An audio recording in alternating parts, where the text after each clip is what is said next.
The emergency siren screamed across New Haven Colony, just as dawn broke over the settlement's eastern ridge. Colony Director Marcus Webb was pouring his morning coffee when the first plasma bolt struck the communications tower. The explosion shattered his kitchen window and sent him sprawling across the floor. By the time he scrambled to his feet, 3 more strikes had demolished the power station, the medical center, and the primary school. Marcus ran outside into chaos. Colonists were screaming, running in every direction, as the sky above them filled with massive warships. They were like nothing Marcus had ever seen before, angular and cruel, covered in dark metal that seemed to absorb light itself. The ships bore markings he didn't recognize, intricate patterns that looked almost like ritual scars. The bombardment lasted 17 minutes. When it stopped, New Haven Colony was gone. Of the 40,000 people who had lived there, fewer than 300 survived. Marcus was one of them, trapped in a collapsed building, listening to the screams of the dying fade into silence. New Haven was not alone. Across human space, 17 colonies came under simultaneous attack. The strikes were coordinated, brutal, and efficient. Within 6 hours, humanity lost over 8 billion people. Entire worlds were reduced to burning wastelands. The attackers showed no mercy, no hesitation, no interest in surrender or negotiation. They called themselves the Xanthari Empire. They had been expanding through the Outer Rim for decades, conquering minor species and absorbing their territory. Now they had turned their attention to humanity. The Xanthari Emperor, a being named Kethis the Conqueror, made his intentions clear in a broadcast sent across the galaxy. The human territories now belong to the Xanthari Empire, Kethis declared from his throne ship. His voice was deep and resonant, filled with absolute confidence. We have observed these creatures for years. They are merchants and farmers who play at being civilized. They have forgotten the ways of war. Their colonies fall like ripe fruit from a tree. Within one cycle, all human worlds will serve the Empire. The broadcast showed footage of the attacks. Burning cities, fleeing civilians, demolished defenses. The Xanthari wanted everyone to see. This was not just conquest. This was a message to the entire galaxy about what happened to those who stood in the Empire's path. On Earth, in the underground command center beneath Geneva, humanity's leadership gathered. The room was designed to survive nuclear war, asteroid impacts, even direct orbital bombardment. It had never been used for its intended purpose. Until now. Ambassador Sarah Mitchell stood before the Emergency Council. She had spent 30 years building relationships with alien species, negotiating treaties, fostering peace. Her entire career had been dedicated to showing the galaxy that humanity had evolved beyond its violent past. Now she looked at the faces around the table and saw something she had not seen in decades. Cold, hard rage. The Xanthari have ignored all diplomatic channels, Sarah reported, her voice steady despite the grief tearing at her. I sent 17 messages requesting negotiations. They responded to none of them. Instead, I received this. She played a recording. It showed a Xanthari commander standing over human prisoners. He was speaking in his own language, but the translation was clear. Tell your leaders that the Xanthari do not negotiate with livestock. You will serve or you will die. There are no other options. The recording ended with the prisoners being executed. The room fell silent. Then Fleet Marshal David Chun spoke. He was old now, in his 80s, but his eyes were sharp as broken glass. The Xanthari made a fundamental error in their intelligence gathering. They observed us for years, they said. They watched our merchant ships, our peaceful colonies, our diplomatic missions. But they never looked deeper. They never asked the right questions. What questions? Asked President Elena Rodriguez. She was new to her position, elected only 6 months ago on a platform of expanded colonial development and peaceful exploration. War had not been part of her agenda. David smiled, but there was no warmth in it. They never asked why a species with our population, our industrial capacity, and our technological advancement maintained such a small visible military. They never asked where our resources actually go. They never wondered why every human colony, no matter how remote, has underground facilities that seem far too large for their stated purpose. He pulled up a star map. It showed human space, all 63 colonized systems. The Zenthari think they're facing a civilization of farmers and merchants. They're about to discover what we really are. Sarah felt her stomach tighten. David, we've maintained the protocols for 200 years, hoping we'd never need them. Are you certain this is necessary? They killed 8 billion people in a single day, Sarah. They showed footage of executing prisoners. They're not interested in coexistence. They want subjugation or extinction. David looked around the table. The Zenthari need to learn that humanity's peace was never weakness. It was a choice. And they just made us revoke that choice. President Rodriguez took a deep breath. Fleet Marshal Chun, you have authorization to activate Protocol Omega. Bring everyone home. David nodded once, sharply. Then he turned to his communications officer. Send the activation codes. All of them. Wake up the fleets. Across human space, signals began transmitting on frequencies that had been dormant for 2 centuries. In the asteroid belt of the Sol system, massive rocks that had been classified as mining operations began to move. Their surfaces cracked open, revealing interior spaces that had nothing to do with mining. Inside those spaces were warships. Thousands of them. Not the patrol craft and escort vessels that protected human merchant convoys. These were dreadnoughts, carriers, destroyers, and assault ships. They had been built in secret over decades, maintained by skeleton crews, kept in perfect readiness for a day humanity hoped would never come dot in the Kepler system. A moon that orbited the 4th planet suddenly came alive with activity. Defense platforms emerged from beneath its surface. Weapons arrays that could crack a planet activated for the first time in 200 years. The facility had been listed in galactic records as a research station studying moon formation. It was actually Fortress Kepler, one of 12 superweapons installations hidden throughout human territory in deep space, between the stars where no one ever looked. Colony ships that had been drifting for decades began changing course. These weren't carrying families and farmers. They were carrying soldiers. Hundreds of thousands of them, in cryogenic suspension, trained in warfare techniques that the current galaxy had never seen. They had been sleeping for generations, waiting for orders that their commanders hoped would never come. The orders had come. On the Zenthari flagship, Emperor Kethis was celebrating. His generals surrounded him, praising his brilliant strategy, his decisive leadership, his vision for the Empire's future. The human territories were already being divided among them, promises of wealth and power flowing freely. A sensor officer interrupted the celebration. Emperor, we're detecting unusual activity in human space. Multiple energy signatures appearing across their territory. The readings are ... significant. Kethis waved a dismissive hand. They're preparing to evacuate, gathering their remaining forces to defend Earth. Let them. When we crush their homeworld, the rest will surrender without resistance. My lord, these signatures don't match evacuation patterns. They appear to be military vessels. A significant number of military vessels. How many? Asked General Vorith, the Zenthari military commander who had planned the initial strikes. Asterisk, the sensor officer checked his displays again, confusion evident on his face. The computer is still counting, General. Current estimate is 3,000 vessels.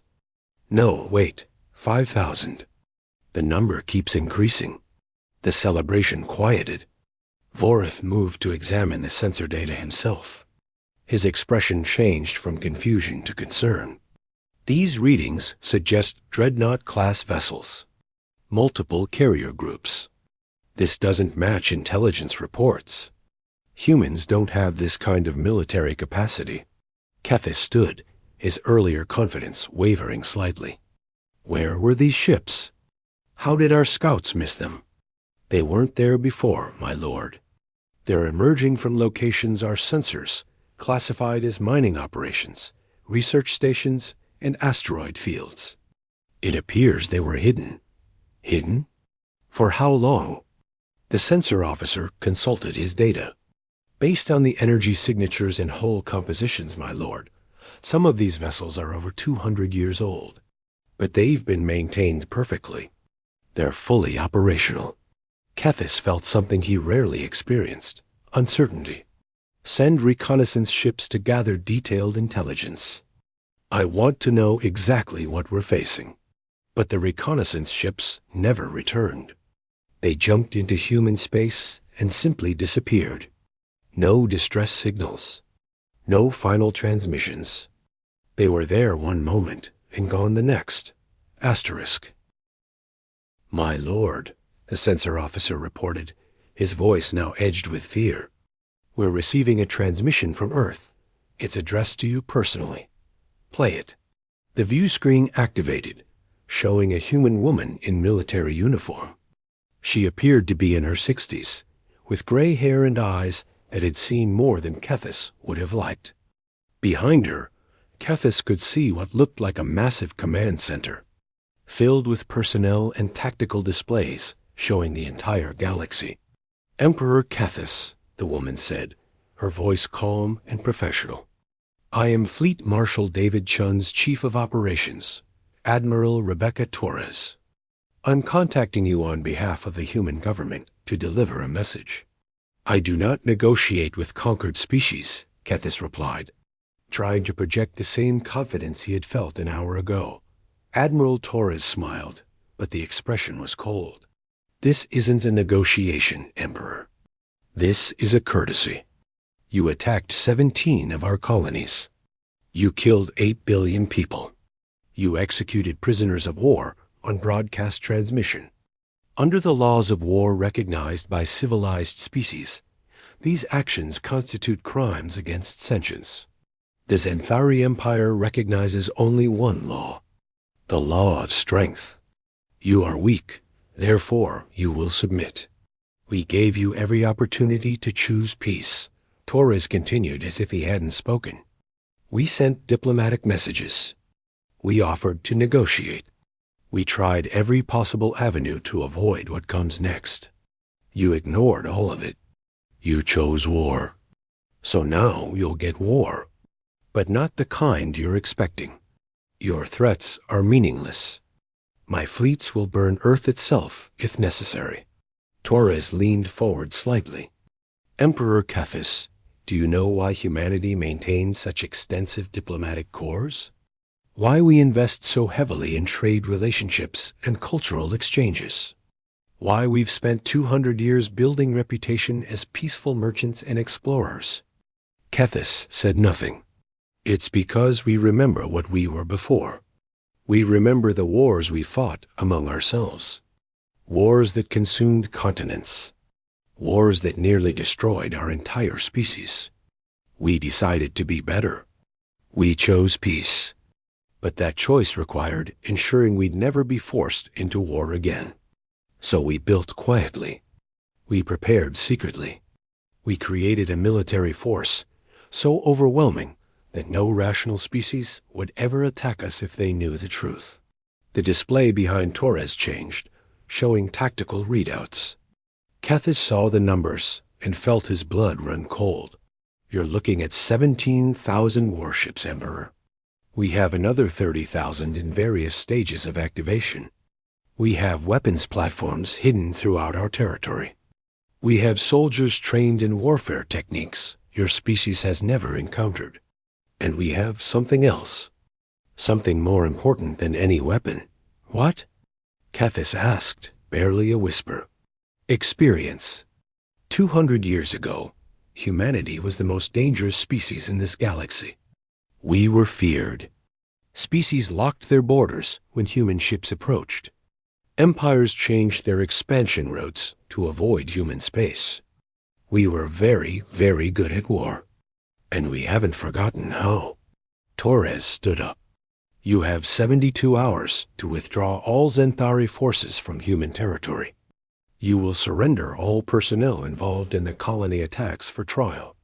You will provide full reparations for the damage caused. If you comply with these terms, we will allow your empire to continue existing. If you refuse ... double quotes, she paused, letting the silence stretch. If you refuse, the galaxy will remember why humanity was feared. And you'll learn that our 2 centuries of peace wasn't because we couldn't fight anymore. It was because we chose not to. You just made us revoke that choice. The clock is ticking, Emperor. Choose wisely. The transmission ended. Kethis stared at the empty screen, his mind racing. Everything his intelligence had told him about humanity was wrong. The peaceful merchants were actually sleeping predators. The weak colonies were bait concealing unimaginable military strength. General Vorath spoke carefully. My lord, our current fleet strength is 4,500 vessels. If their numbers are accurate, we're outnumbered 4-1. And that's only counting what they've activated so far. Then we attack immediately, Kethis declared, forcing confidence back into his voice. Before they can fully mobilize. We strike Earth directly. Once their homeworld falls, the rest will surrender. But even as he gave the order, Kethis wondered if he had just made the worst decision of his life. The human admiral's words echoed in his mind. They were feared. They chose peace. They chose not to fight, and he had just given them a reason to remember what they were. * The Reckoning the Xanthari. Armada assembled at the edge of the Sol system 70 hours after Admiral Torres's ultimatum. Emperor Kethis had gathered every available warship, pulling vessels from garrison duties across the empire. His fleet now numbered 6,000 ships, the largest military force the Xanthari had ever deployed. It should have been overwhelming. It should have been unstoppable. Instead, as they entered human space, every single sensor on every single ship began screaming warnings. Report. General Vorath commanded from his position on the Emperor's flagship. The sensor officer's hands shook as he read the data. General, we're detecting defensive platforms throughout the system. They weren't there during our initial scouting runs. They must have been hidden, dormant. Now they're active. Estimated count is... He paused, rechecking his instruments. Over 10,000 individual weapons platforms. That's impossible, Vorath said, but his voice lacked conviction. Everything about this situation was impossible. The view screen showed the inner solar system. Earth hung there like a blue jewel, seemingly defenseless. But between the Xanthari fleet and that planet was a defensive network that defied comprehension. Weapons platforms formed geometric patterns throughout the system, creating overlapping fields of fire that left no safe approach vector. And behind those platforms, humanity's fleet was waiting. They didn't hide. They didn't try stealth or subterfuge. The human warships simply formed up in clear view, allowing the Xanthari sensors to count them. 17,000 vessels, just as Admiral Torres had promised. They arranged themselves in formations that Xanthari military doctrine didn't recognize. Aggressive configurations that seemed designed not to defend a position, but to hunt and destroy. A transmission came through. Admiral Torres appeared on screen again, but this time she wasn't alone. Behind her stood dozens of officers, and behind them, tactical displays showed the entire Xanthari fleet in perfect detail. The humans knew exactly where every Xanthari ship was positioned. Emperor Kethis, Torres said, your 72 hours expired 2 hours ago. You've brought your fleet to our home system, instead of withdrawing. I assume this means you've chosen option 2. Your platforms mean nothing, Kethis declared, trying to sound confident. We'll overwhelm them with sheer numbers. Earth will burn just like your colonies did. Torres's expression didn't change. Before we begin, I want you to understand something.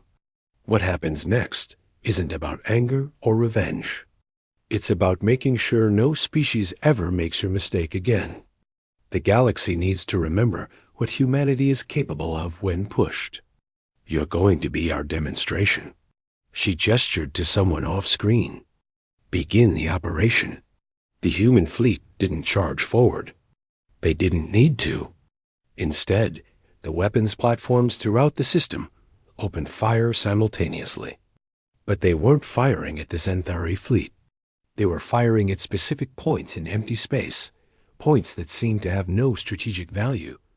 Then those points exploded. Not with weapon impacts, but with energy releases that looked like small stars being born. And from those explosions emerged more human ships. Not dozens, not hundreds. Thousands of vessels that had been hiding in quantum stealth fields, invisible to every sensor the Xanthari possessed. The humans had baited them into a trap. The defensive fleet they could see wasn't the defense. It was the anvil. And the ships now appearing behind, beside, and above the Xanthari formation were the hammer. Asterisk all ships, evasive maneuvers. Vorith ordered, but it was already too late. The human attack came from every direction simultaneously. Their weapons were unlike anything the Xanthari had encountered. Missiles that split into dozens of smaller warheads mid-flight, each one targeting a different vulnerable point on a ship's hull. Energy beams that phased through shields as if they weren't there. Projectile weapons that accelerated to relativistic speeds, turning simple metal slugs into ship-killing weapons. But worse than the weapons were the tactics. The humans fought with a precision and coordination that suggested every ship was controlled by a single mind. They targeted command ships first, decapitating Xanthari formations. They exploited every weakness in Xanthari vessel design, hitting reactor assemblies, communication arrays, and engine clusters with surgical precision. 3 Xanthari battleships exploded in the first minute of combat. Not disabled, not damaged, completely destroyed, broken into fragments by attacks that knew exactly where to strike for catastrophic system failures. They've studied us, Vorith realized with horror. They know our ship designs better than we do. The Xanthari tried to return fire, but human vessels moved in ways that shouldn't have been possible. They accelerated and decelerated at forces that should have liquefied their crews. They changed direction without visible maneuvering thrusters. Some ships simply vanished when targeted, reappearing in different locations as if they could teleport. How are they doing this? Kethis demanded. His science officer provided the answer, voice filled with terrified awe. Inertial dampening technology, my lord. Far beyond anything we've achieved. And quantum displacement drives. They can make microjumps within a battle space. Every human ship is essentially a fighter craft in terms of maneuverability, regardless of its size. A Xanthari dreadnought, the pride of the fleet, tried to target a human cruiser. The cruiser simply vanished, reappearing 300 meters away. Before the Xanthari could retarget, the cruiser fired. A single projectile struck the dreadnought's reactor core. The explosion vaporized the entire ship and damaged 3 others nearby. The battle, if it could even be called that, lasted 18 minutes. In that time, the Xanthari lost 42% of their fleet. Over 2,000 ships destroyed or disabled. The survivors were scattered, their formations broken, their morale shattered, and the human fleet had lost exactly 0 vessels. Cease fire, in Torres's voice over open channels. The human attack stopped instantly, every ship holding position in perfect synchronization.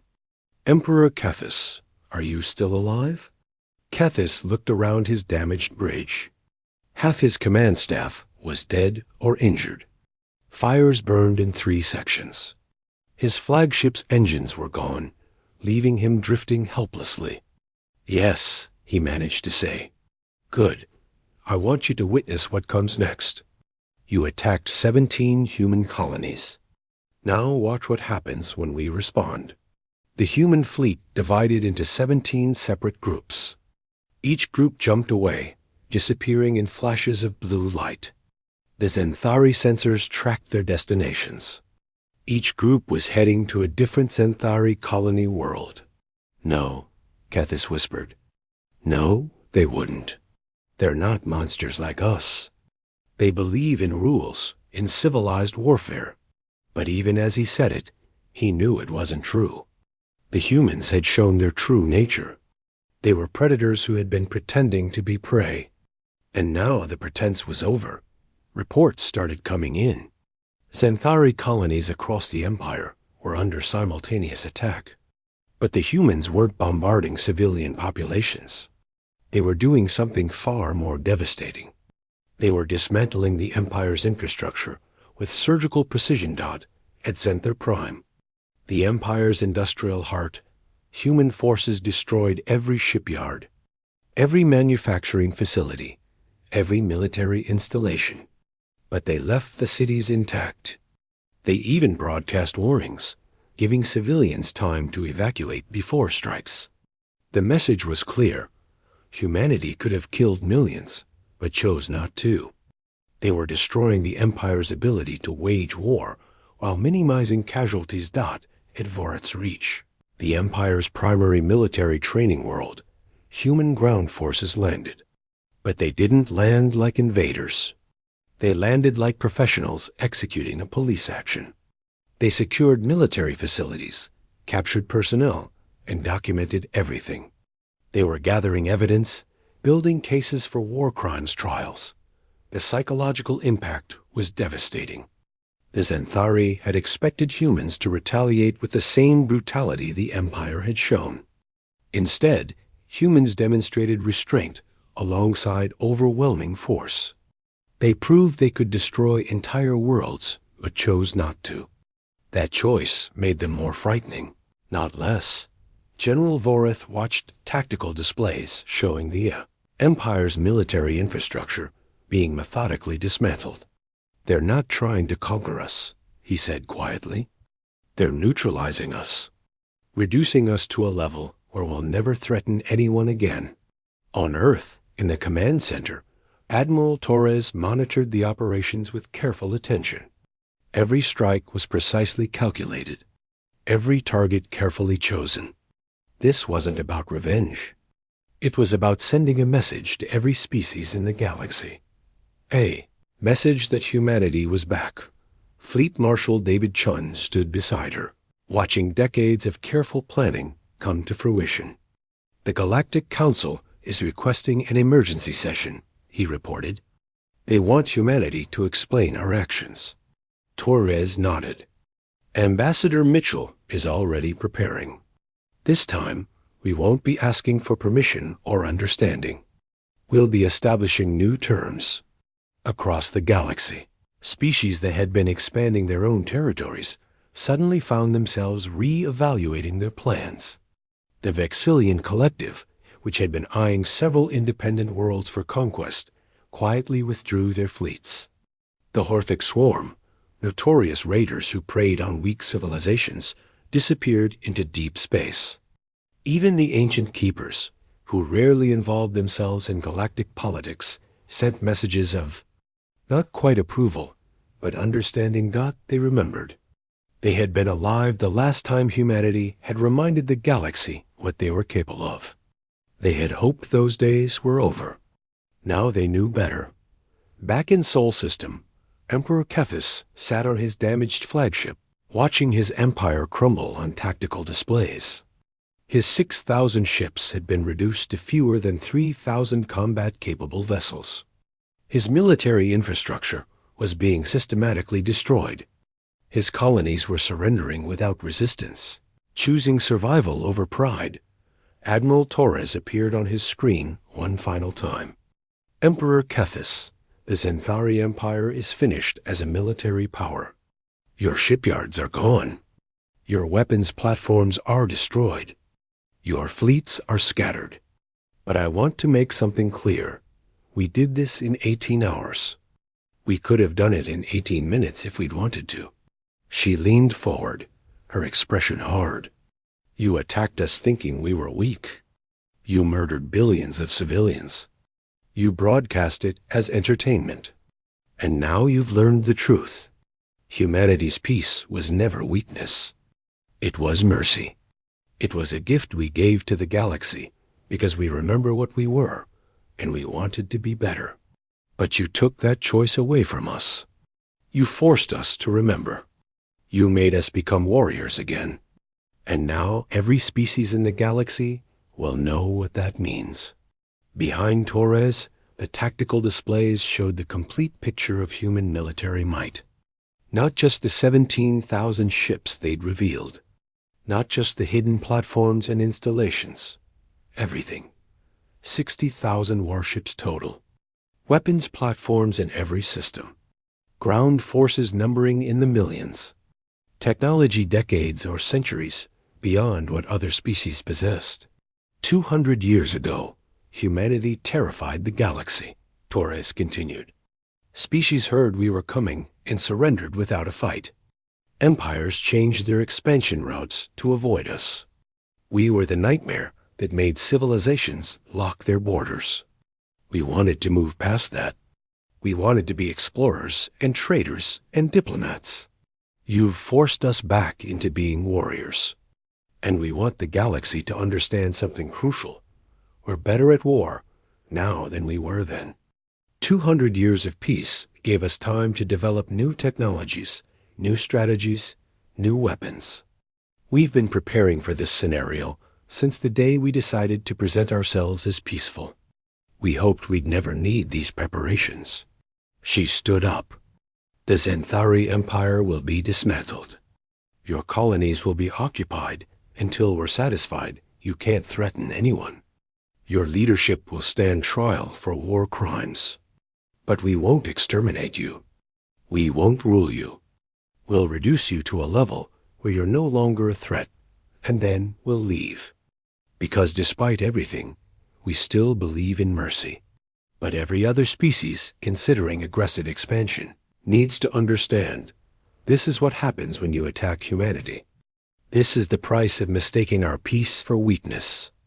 We gave the galaxy 200 years of proof that we'd changed. We showed restraint, diplomacy, and cooperation. And the moment someone tested us, we demonstrated that none of it was weakness. Torres's image filled the screen. We are humanity. We chose peace. We built a civilization dedicated to exploration and understanding. But we never forgot how to fight. We just hoped we'd never have to. You made us remember, Emperor. And now the galaxy will remember too. The transmission ended. Asterisk Kethis sat in silence, surrounded by the wreckage of his ambitions. He had attacked what he thought was a weak species. Instead, he had awakened the galaxy's apex predator. And that predator had shown mercy while demonstrating absolute dominance. In the Galactic Council chambers, Ambassador Sarah Mitchell stood before representatives of 400 species. They were silent, watching her with expressions ranging from fear to relief to satisfaction. The Xanthari had threatened many of them. Now humanity had dealt with that threat. Members of the Council, Sarah began, her voice carrying clearly through the vast chamber. For 200 years, humanity has maintained a deception. We presented ourselves as merchants and explorers. We hid our military capabilities. We did this because we wanted to move beyond our violent past. We wanted to be better. She looked around the chamber. The Xanthari tested whether that peace was genuine or simply strategic waiting. They learned the answer. Our peace was genuine, but it was also conditional. It required respect. It required that other species not mistake kindness for inability. Humanity will continue to be your partners in trade, in exploration, in scientific advancement. But from today forward, there will be no more deceptions about our capabilities. Every species will know what we can do, and every species will understand that our peace is a choice we make daily, not a weakness they can exploit. The chamber remained silent. The Xanthari Empire attacked us without provocation. They murdered billions. They broadcast their atrocities as entertainment. And we responded with overwhelming force while showing restraint with civilian populations. This is who we are, capable of devastating warfare, but choosing mercy when possible. Sarah's expression softened slightly. We don't want to be feared. We want to be respected. We want to build a galaxy where species can thrive without constantly worrying about conquest and domination. But we've learned that such a galaxy requires strength backing up diplomacy. So we'll maintain that strength. And we'll use it to protect not just ourselves, but any species that faces what we faced. She paused, letting her words sink in. The old humanity that terrified the galaxy is gone. But we're not the weak targets the Xanthari thought we were. We're something new, a species that remembers how to fight but chooses peace. A species that builds weapons of incredible power but hopes never to use them. A species that will show mercy to enemies but will absolutely destroy those who threaten innocence. This is humanity's message to the galaxy.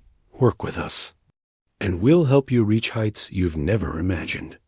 Trade with us, and we'll make you prosperous. Attack us or our allies, and you'll learn why we were feared 200 years ago, and why that fear was justified. The council chamber erupted in discussion. Some species protested humanity's deception. Others expressed relief that the Xanthari had been stopped. Still others began reconsidering their relationships with humanity, recognizing that the friendly merchants they'd known were also the galaxy's deadliest, predators when provoked. But one thing was clear to everyone present: the galaxy had changed. Humanity had reminded everyone of a lesson that should never have been forgotten. Peace is not the absence of ability to wage war. Peace is the choice not to exercise that ability. And when that choice is revoked, when peaceful species are forced to become warriors again, the results are devastating. The Xanthari had learned this lesson in blood and defeat. The rest of the galaxy learned it by watching. And for the next 200 years, when species considered aggressive expansion or unprovoked attacks, they would remember what happened when someone bombed Earth. They would remember that humanity's cute, peaceful facade concealed apex predators who had simply chosen to be better. And they would remember that forcing humanity to revoke that choice was the worst mistake any species could make. The age of testing humanity was over. The age of respecting humanity had begun. And across the stars, in quiet corners of 1,000 worlds, old beings who remembered humanity's first age of expansion nodded knowingly. They had tried to warn the younger species. They had tried to explain what humanity really was. Now everyone understood.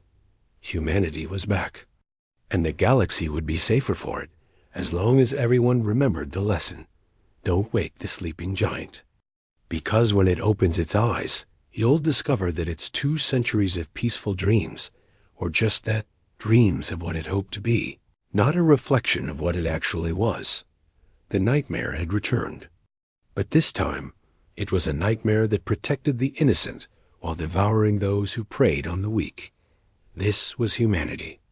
And they were done pretending to be anything other than what they were, the galaxy's most dangerous species, choosing every day to be peaceful instead. That choice was a gift. And the Xanthari had learned what happened when someone mistook that gift for weakness. Asterisk.